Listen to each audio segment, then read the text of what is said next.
There are moments in time that refuse to be forgotten.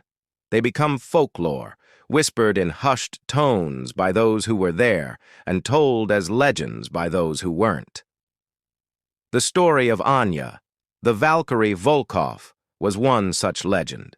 For 3 years, her name was a ghost that haunted the very rafters of every arena. She wasn't just a champion, she was an idea. The idea that grace and ferocity could dance together in a symphony of controlled chaos. She moved with the destructive beauty of a storm, and then, just as quickly, she was gone. A career cut short at its absolute zenith by a single, catastrophic misstep. The official story was a litany of medical terms: shattered vertebrae, nerve damage, a prognosis so bleak it was delivered like a final verdict. The doctors said she'd be lucky to walk without a limp, let alone step back into the squared circle. The promotion gave her a grand, tearful farewell. They retired her championship. They carved her name into their Hall of Fame as the greatest to have ever been, and the greatest that would never be again. The fans mourned the loss not just of an athlete, but of an artist. Her theme music was retired, a sacred anthem never to be played again. The world moved on. A new champion was crowned. New stories were written. But the shadow of the Valkyrie lingered, a silent, ever-present question mark. Tonight was the biggest show of the year, and the pre-show panel spoke of her in the past tense, a beautiful, tragic memory. No one believed she'd ever step foot in the ring again. They were certain. But certainty is a fragile thing. The main event had just concluded. The new champion, the ruthless Isabella the Serpent Rossi, stood under the glare of the spotlights, her title held high. Confetti rained down. The show was supposed to end. The credits were supposed to roll. But then, it happened. A flicker. Then another. And then, with a sudden, deafening finality, every light in the 20,000-seat arena went out. A collective gasp sucked the air out of the building, replaced by a confused, nervous murmur. Was it a power failure? A technical glitch? For 10 long seconds, there was only darkness and the faint glow of thousands of cell phone screens. And then, a single familiar note, a low, haunting hum that vibrated through the floor. It was a sound no one had heard in 3 years, a sound they were told they would never hear again. It was the opening chord of Anya Volkov's theme. For a split second, there was silence. A silence born not of confusion, but of pure, unadulterated shock. The kind of silence that precedes a tidal wave. Then, the dam broke. It wasn't a cheer. It wasn't a roar. It was a release. A primal, guttural explosion of 3 years of pent-up hope and disbelief, unleashed in a single, deafening wave. The entire arena shook with screams. People were on their feet, grabbing strangers, tears streaming down their faces. They weren't just seeing a comeback, they were witnessing a resurrection. The ghost was no longer a memory. She was real. While the arena was a storm of raw emotion, the backstage area was a portrait of controlled chaos and stunned silence. The broadcast truck was in a frenzy, producers screaming into headsets, camera operators trying to capture the lightning they had just caught in a bottle. In the gorilla position, just behind the curtain, hardened veterans, men and women who had seen everything the business had to offer, stood frozen, their faces etched with a mixture of awe and professional dread. This wasn't on the show's format. This wasn't in any script. For them, Anya's return was more than just a miracle. It was a disruption. It was an unscheduled earthquake that had just fractured the landscape they all navigated. Younger talent, who had only heard the legends of the Valkyrie, looked on with wide-eyed terror and respect. They were about to share a locker room with a living myth. In the champion's suite, Isabella Rossi watched the monitor, the confetti from her victory still clinging to her hair. Her entourage was celebrating, but she was unnervingly still. A slow, chilling smile spread across her face, but it didn't reach her eyes. Her reign, her entire identity as champion, had been built in the void that Anya had left behind. She was the queen of a kingdom whose true ruler had been in exile. Now the exile was over. For Isabella, the sound of the crowd wasn't a celebration. It was a threat. It was the sound of her legacy being challenged by a ghost who had just decided to walk out of her grave and reclaim the throne. The game had just changed, and she was no longer the only queen on the board. The moment spilled out of the arena and into the digital world with the speed of light. On the commentary desk, the announcers had abandoned all pretense of professional composure. One was openly weeping, his voice cracking as he tried to articulate the magnitude of what was happening. "I don't believe it," he stammered, over and over. "I simply don't believe what I'm seeing."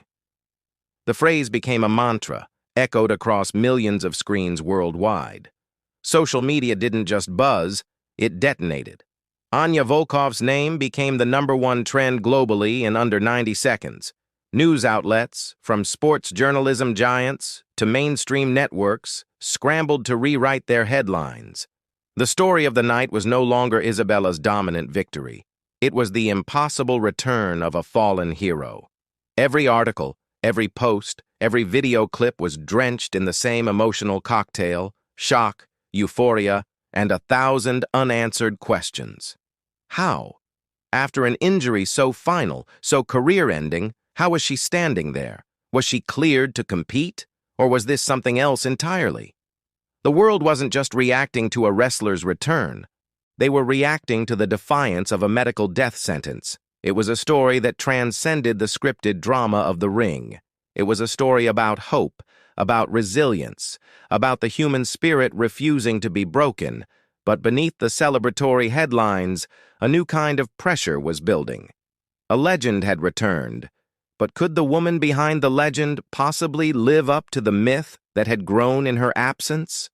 The world was celebrating, but for Anya, the real fight had only just begun. To understand the roar of the crowd that night, you have to understand the silence of the night 3 years prior. The silence was the real beginning of the story. There was no music then, just the sickening sound of a body hitting the canvas at an angle it was never meant to bend. The referee's frantic call for medical help, the worried faces of the front row, and the profound, chilling quiet of 20,000 people realizing they were witnessing the end of an era. Anya remembered that silence more than the pain. The pain was a blinding white light, but the silence was a suffocating darkness. Her younger sister Lena was in the crowd that night. She watched from the 5th row as the medics carefully loaded Anya onto a stretcher, her champion's expression replaced with a vacant, pain-filled mask. Lena didn't hear the respectful applause as they carried her away. She only heard the silence, the void where her sister's triumphant music should have been. For the next 3 years, that silence followed them home. It was in the sterile quiet of hospital rooms, the hushed consultations with doctors who spoke in maybes and most likely nots. It was in Anya's pained gasps during physical therapy, and the long, sleepless nights where the ghost of the wrestler she once was stood in the corner of her room. The world remembered the fall, but Lena remembered the aftermath, the struggle, the despair, and the slow, arduous process of a fallen Valkyrie learning how to simply walk again. The world saw a hero. Lena saw a sister haunted by the memory of a dream that had turned into a nightmare. Hours after the return, long after the cameras had stopped rolling and the arena had emptied, Anya sat in a small, sterile locker room. The thunderous applause was now a faint ringing in her ears. She wasn't the Valkyrie in this room. She was just Anya. She carefully unwrapped the tape from her wrists, her hands trembling slightly. The adrenaline was gone, and in its place was the familiar aching throb in her spine.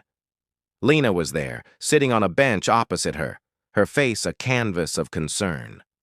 She didn't say, "I told you not to do this." She didn't need to. Her eyes said it all. "Did you hear them, Lena?" Anya whispered, her voice hoarse.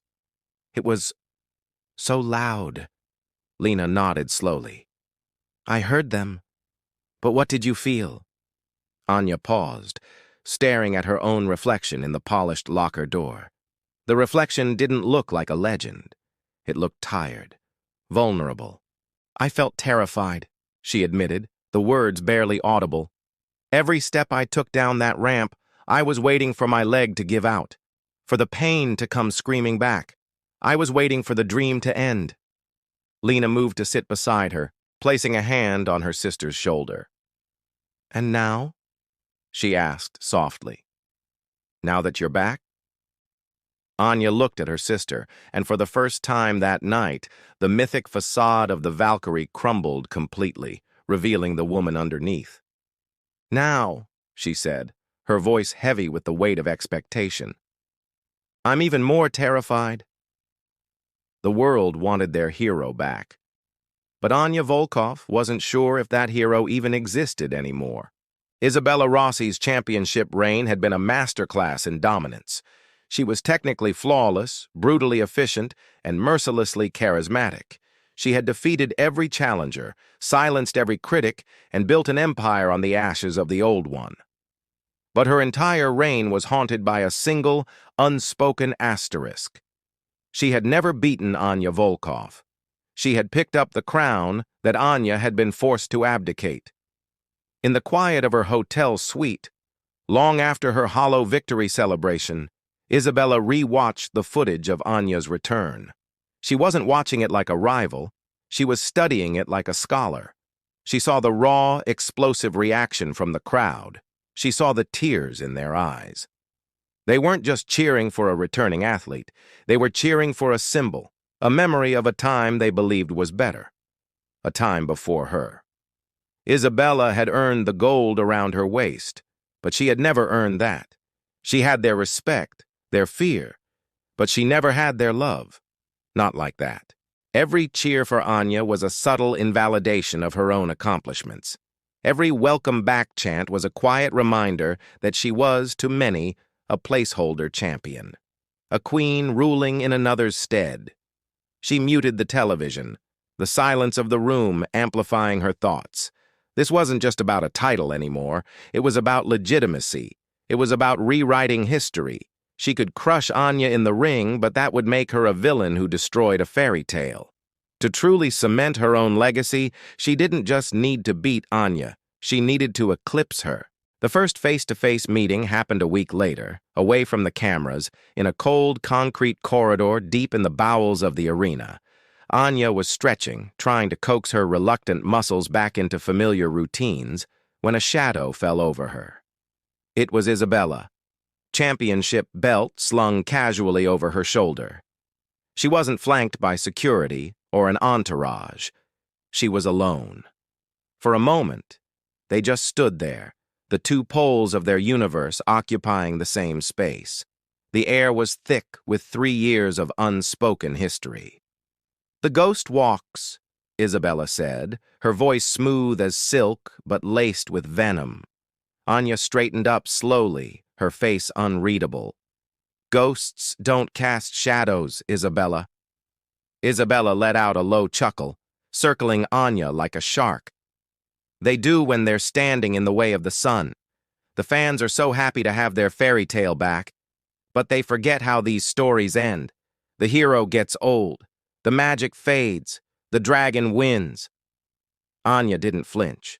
She simply met Isabella's gaze. "Is that what you are? A dragon?" Isabella stopped, her smile vanishing. She leaned in closer, her voice dropping to a conspiratorial whisper. "I'm the reality that comes after the fairy tale is over. You are a memory, a beautiful, fragile memory that is about to be broken all over again. They brought you back for a moment. I'm going to make sure it's your last." The threat was clear, the malice palpable. But as Isabella walked away, Anya felt something else behind the words. It wasn't just hatred, it was a strange, desperate need, a need for this confrontation, as if her own story was meaningless without this final chapter. The weeks that followed were a whirlwind. The media frenzy was relentless. but Anya moved through it with a quiet, unnerving focus. They wanted to know about her recovery, the pain, the odds she had defied. She gave them vague, inspiring answers, never revealing the true depth of her struggle or the fear that still gnawed at her. Instead, she let her actions speak. Training montages, once the stuff of legend, were now reality. The world watched as she pushed herself past the limits doctors had set for her. They saw her relearning her own movements, her body a familiar but foreign instrument. There was a grim determination in her eyes that hadn't been there before. Her old style was fluid, almost joyful. This new style was different. It was economical, grounded, and intensely deliberate. Every movement had a purpose, born from the painful knowledge of her own fragility. The world saw it as the grit of a returning hero. Lena saw it as the caution of a woman terrified of falling apart. The narrative was set. The returning Valkyrie against the dominant serpent. A battle for the championship. A battle for a legacy. It was the biggest match in a generation, built on a foundation of real-life tragedy and impossible triumph. Everyone thought they knew how this story was supposed to go. They believed they were watching Anya Volkov's solitary quest for redemption. But they had only seen the stage, not the architects working tirelessly behind the curtain. They had no idea that the most explosive return in history wasn't a miracle at all. It was a conspiracy. The night before the monumental match, two figures met in the empty arena, standing in the center of the ring under a single ghost light. It was Anya and Isabella. There was no animosity, no tension. Only the quiet understanding of co-conspirators. The narration reveals the twist. A year ago, Isabella had secretly reached out, not with a challenge, but with an offer. Anonymously, through a third party, she began funding a radical, experimental physical therapy program for Anya. It was her money that paid for the world's best surgeons and trainers. It was her obsession that fueled the impossible recovery. The on-screen animosity was a performance, a carefully crafted drama they had written together. Why? Because Isabella's reign felt hollow. Her legacy was incomplete. Beating a dozen contenders meant nothing when the ghost of the one true champion still lingered. She didn't want to be the one who reigned after Anya. She wanted to be the one who definitively beat Anya, but she couldn't beat a memory. She needed the Valkyrie back, not broken, but at her absolute best. "Are you ready?" Isabella asked, her voice echoing in the silent building. Anya nodded. "Are you?" Isabella looked around at the thousands of empty seats, soon to be filled with people who believed in a fairy tale. "They want a hero to overcome the monster," she said with a wry smile. "They have no idea the monster helped build the hero from her own ashes." The return wasn't about redemption, it was about obsession. The viral moment that shook the world wasn't a spontaneous miracle. It was the first act of a masterpiece of manipulation, conceived by a champion so desperate to legitimize her own story that she resurrected her greatest rival to do it.